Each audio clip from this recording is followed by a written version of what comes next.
You've finally done it. After months or years of walking on eggshells, you've found your strength. You stopped tolerating the criticism, the gaslighting, the constant belittling. You set a boundary, and something extraordinary happened. They seemed to respect it. But then, something changed. The person who once called you weak, broken, unlovable suddenly started saying things like, "You've become so cold. You used to be kind." Or they disappeared entirely from your life, but only after telling everyone you betrayed them. Or worse, they started painting themselves as the victim of your newfound strength. If this has happened to you, you've just witnessed what Carl, Jung, and modern psychology call the final manipulation tactic of narcissistic individuals. And in this deep dive, we're going to explore exactly what's happening, why they do it, and, most importantly, how to recognize and protect yourself from it. This is a comprehensive exploration of narcissistic psychology that could genuinely change how you understand your relationships. Use clips of people looking confused, conflicted. Text overlay, the final manipulation tactic. Soft contemplative music. Section 1, the foundation, understanding the narcissist. Before we explore this final manipulation, we need to understand what we're actually dealing with. Many people use the word narcissist casually, but clinical narcissism is far more specific and infinitely more damaging. Carl Jung, the pioneering Swiss psychiatrist, described narcissism not simply as vanity or selfishness, but as a fragmentation of the psyche. He believed narcissistic individuals suffer from what he called inflation, a disconnection from reality where the ego becomes so dominant that it refuses to acknowledge anything that contradicts its self-image. Here's what's crucial to understand. The narcissist's greatest fear isn't rejection or criticism. Their greatest fear is irrelevance. They cannot tolerate being ordinary. They cannot tolerate being powerless. Most importantly, they cannot tolerate being ignored. This is why narcissism is fundamentally about control. Every action, every word, every manipulation is designed to ensure they remain at the center of your emotional universe. When you're angry at them, sad because of them, or even grateful to them, they have achieved their goal. They matter to you. But when you develop the strength to simply not care, when you become indifferent, that's when they escalate. Narcissism, such fragmentation of psyche, Jung. Core fear, irrelevance and powerlessness. Motivation, remain emotionally central. Their nightmare, indifference. Now, it's important to understand that narcissism exists on a spectrum. We have grandiose narcissists, the stereotypical version. They're loud, domineering, constantly bragging about their accomplishments. They demand constant admiration and seem to lack empathy. These are the narcissists, who might verbally abuse you or make you feel small to feel big themselves. Vulnerable narcissists, perhaps the more dangerous variety because they're harder to spot. They appear sensitive and wounded. They seem to have fragile self-esteem. But this is a mask. Underneath, they're equally manipulative, equally self-centered, and often more calculated because they disarm you with their apparent vulnerability. Communal narcissists, they hide their narcissism behind service and sacrifice. They're the helpers, the selfless ones, the people who seemingly live for others. But it's all performance. Every act of kindness is a transaction. They do it so you'll be indebted to them, so they can remind you of their generosity, so they can use it as a weapon later. Regardless of the type, they share one critical trait. When confronted with someone who refuses to play along, someone who's developed their own strength and autonomy, they must adapt their strategy. The old tactics stop working. This is where the final manipulation enters the picture. Infographics showing the 3 types. Use contrasting colors and clear labeling. Include real-world descriptions. Section 2, the power struggle. How narcissists maintain control. Let's establish how narcissists maintain control in the first place. Because to understand the final manipulation, you need to see what came before. The narcissist's toolkit is extensive. Gaslighting. This is where they deny reality. You remember them saying something cruel, but they claim they never said it. You're left questioning your own memory, your own sanity. Over time, you stop trusting yourself. Intermittent reinforcement. This is borrowed from behavioral psychology. Sometimes they're wonderful, kind, loving, attentive. Other times they're cold and distant. You never know which version you'll get, so you work harder to earn the good version. This is the same mechanism that keeps people addicted to slot machines. Criticism and belittling. They constantly point out your flaws, your failures, your inadequacies, and they do it in a way that feels helpful or honest. After all, they're just trying to help you improve, right? The cumulative effect is that you internalize their criticism. You start believing you're not good enough. Isolation. They subtly or explicitly discourage your relationships with friends and family. They create drama if you spend time with others. Eventually, they become your only support system, your only source of validation. Rage and intimidation. When all else fails, they explode. The anger is disproportionate to the situation and it's terrifying. You learn to avoid topics that trigger their rage. You modify your behavior to keep the peace. You've become a puppet, and they're holding the strings. These tactics work remarkably well until they don't. Until the person on the receiving end reaches their breaking point and finds their backbone. Display each tactic with a brief scenario example. Use alarming but not graphic visuals. Include statistics on narcissistic relationships, if available. So here's what happens. After months or years, the victim has an awakening. Maybe they go to therapy. Maybe they confide in a friend who says, "Wait, that's not normal." Maybe they simply reach a point where their survival instinct overrides their need for connection. They stop accepting the criticism. They stop playing along. They set a boundary. Maybe they refuse to discuss certain topics, or they leave when the narcissist starts to rage, or they simply stop engaging emotionally with the narcissist's drama. And here's where most people make a critical observation. The narcissist seems to change.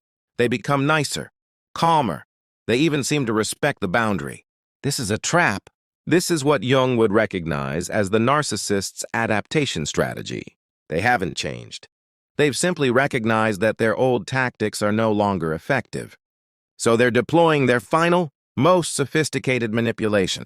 They're no longer trying to control you through dominance. They're now trying to control you through removal, by making you feel that you're the problem, that you're the toxic one, that your strength is actually your cruelty. This is the final manipulation. And it's devastatingly effective because it's so subtle. The narcissist's adaptation. When dominance fails, removal becomes the weapon. Section 3. The final manipulation revealed, the core tactics. Let's talk about what happens when you become strong. The narcissist looks at you, someone who no longer fears their rage, someone who no longer needs their approval, someone who's willing to walk away, and they face an existential threat. They're losing their power. So they do something brilliant and insidious. They flip the script. Suddenly, you're the abuser. Your boundaries are cruelty. Your independence is selfishness. Your refusal to accept their behavior is rejection. And because they often have a support system of people who don't know what's happening, behind closed doors, they find allies. They might tell mutual friends, "I don't know what happened." They completely changed. They used to be loving, but now they're so cold and distant. I've tried everything to fix it, but they've just become impossible. Notice what they've done? They've positioned themselves as the person who tried, the person who cared, and you as the person who changed, who became cold. This is especially effective because there's a grain of truth in it. You have changed. You've become stronger. You've become more assertive. From the outside, if someone doesn't know the full context, your changes might look like you've become a different person. The narcissist is weaponizing your growth against you. In some cases, the victim reversal escalates into what's known as a smear campaign. The narcissist begins systematically, talking to people in your life about your true nature. They share concerns about your mental health, your ethics, your reliability. They might bring up incidents from the past and present them in a twisted way that makes you look bad. Here's the insidious part. They do this while appearing concerned and reluctant. They'll say things like, "I'm worried about them. I don't want to badmouth them, but I'm genuinely concerned about their well-being. I've noticed some concerning patterns." They're positioning themselves as the concerned party and you as the problem. And many people will believe them because narcissists are often extremely charming and convincing with outsiders. Narcissists are typically wonderful to everyone except their intimate partners or family members, the people they believe they own. So now you're not just dealing with the narcissist. You're dealing with a coalition of people who believe the narcissist's version of events. Your attempts to defend yourself are seen as proof that you're reactive and defensive. Your pain is seen as evidence of your instability. This is psychological warfare, and it's devastatingly effective. Show a timeline of how a smear campaign develops. Include warning signs. Emphasize the isolation effect. Another version of this final manipulation is what we might call the noble exit. The narcissist decides to leave, or they announce they're stepping back from the relationship. But here's the crucial part. They do it in a way that frames your behavior as the cause. They might say, I can't be around someone so negative, controlling, unstable. I care about myself too much to keep letting you drag me down. I need to protect my peace. Suddenly, their abandonment becomes your fault. Their choice to leave is framed as a consequence of your failings. And because you've become stronger and less accommodating, you might find yourself relieved when they leave. But here's the problem. They've left you with a narrative in which you're the villain in your own story. And if there are children involved, or if you share social circles, they're spreading this narrative to everyone who will listen. The disappearance itself becomes the final injury, because now they're not there to hurt you, but they're not there to be held accountable either. They've exited the relationship while maintaining the moral high ground. They're the one who had to leave for their own well-being, and you're the one who drove them away. What's particularly cruel about this is that you might have actually wanted them to leave. But you can't say that without looking like you didn't care, which somehow makes you look heartless. Now, sometimes the narcissist doesn't actually leave. Instead, they deploy what's called hoovering, an attempt to suck you back into the relationship. But hoovering from a stronger narcissist looks different when you're too strong to control. They can't simply apologize and expect you to fall back in line. Instead, they might appeal to your sense of morality. I've been thinking about what you said, and you're right. I've changed. I'm going to therapy now. Can we talk? Present themselves as a victim. I've been struggling so much since you left. I think I'm depressed. I don't know if I can make it through this. Appeal to shared connections. Our kids miss you. Our families are suffering. Can't we just work this out? Position themselves as reformed. I've realized that everything was my fault. You were right all along. I don't deserve your forgiveness, but I'm hoping we can at least be civil for the sake of everyone involved. Now, here's what makes this particularly insidious. Some of this might even be true. The narcissist might actually be in therapy. They might actually be struggling. They might actually have gained some insight. But the fundamental motivation hasn't changed. They're not reaching out because they've genuinely transformed. They're reaching out because they can't bear being without your emotional energy. They miss the power dynamic. Or in some cases, they're reaching out because you've publicly told their narrative, and they need to regain control of the story. And if you're too strong to be pulled back in by these tactics, they'll eventually add a final threat. I tried to fix this. I tried to make peace. But you're too bitter and filled with hate to let it go. Everyone can see it now. Types of hoovering from a stronger narcissist. The underlying motivation, never really about reconciliation. Section 4, the psychological roots, understanding why through Jung. Carl Jung spoke extensively about the concept of the shadow, the parts of ourselves that we reject, deny, and refuse to acknowledge. For most people, integrating the shadow is a key part of psychological growth. It means recognizing that we're capable of cruelty, selfishness, and harm, and integrating that knowledge into our self-concept. A healthy person acknowledges, I have the capacity to be unkind, so I must consciously choose kindness. The narcissist does the absolute opposite. They reject their shadow entirely. They cannot tolerate the idea that they're anything less than exceptional. So any shadow material, any capacity for wrongdoing, any flaw, any inadequacy, must be projected outward. When you become strong enough to not accept their projections, you become a repository for everything they hate about themselves. Your strength becomes their weakness. Your independence becomes their dependence. Your emotional health becomes the mirror that reflects their illness. And when you won't let them place those projections on you anymore, they must do something critical. They must make the world believe that you are the one with the problem. They must convince others that you're the narcissist, the one with the issue, the one who's unbalanced. This is why victim reversal is so effective. The narcissist is, in essence, saying, I refuse to accept this shadow material in myself, so I'm going to convince everyone that it belongs to you. Jung and later psychologists identified what we now call narcissistic supply, the constant stream of attention, admiration, and emotional energy that the narcissist requires to maintain their sense of self. Think of narcissistic supply like oxygen. Without it, the narcissist begins to psychologically suffocate. They become increasingly desperate, and desperation makes them dangerous, but also more transparent if you know what to look for. When you were enmeshed with the narcissist, when you were constantly reacting to their drama, defending yourself against their criticism, seeking their approval, you were providing narcissistic supply in abundance. But when you became strong, when you stopped reacting, stopped defending, stopped caring, you cut off their supply.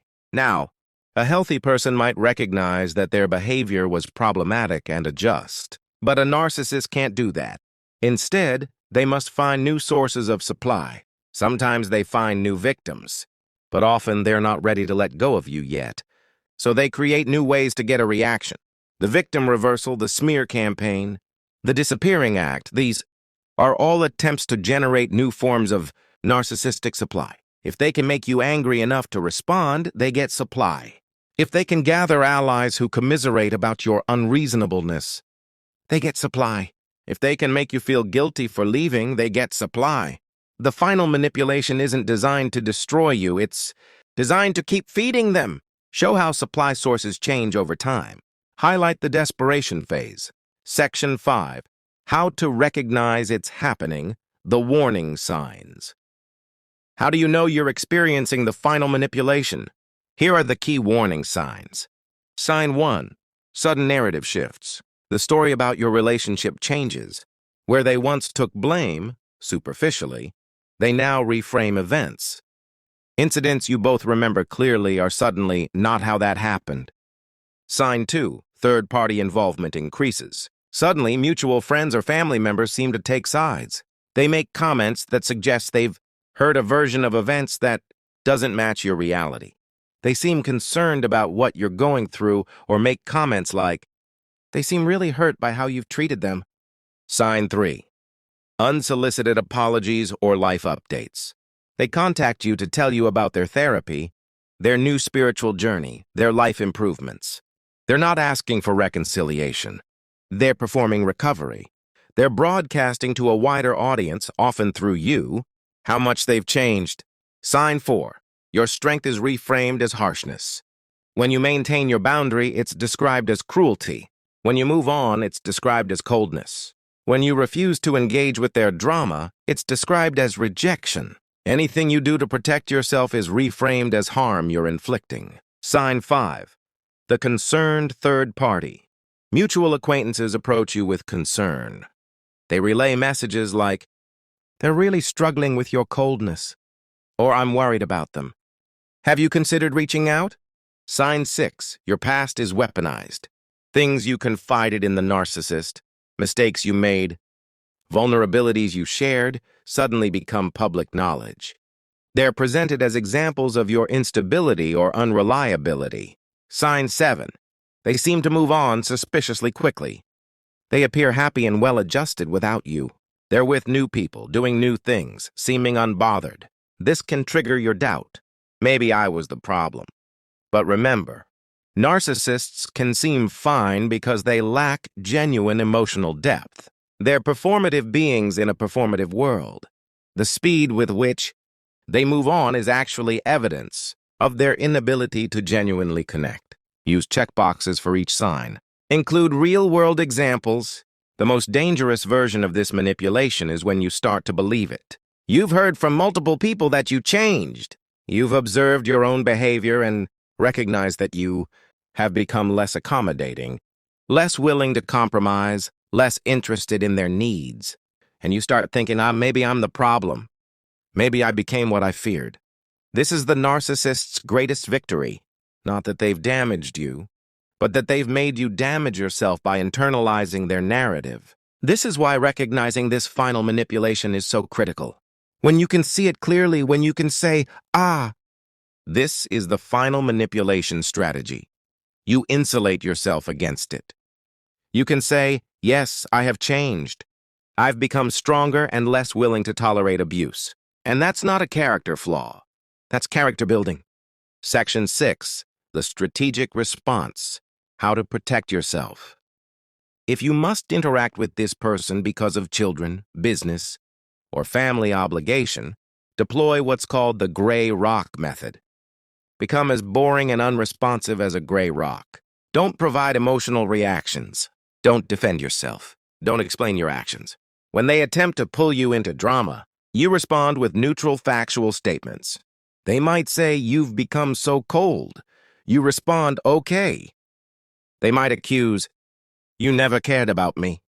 You respond, I'm not going to discuss this.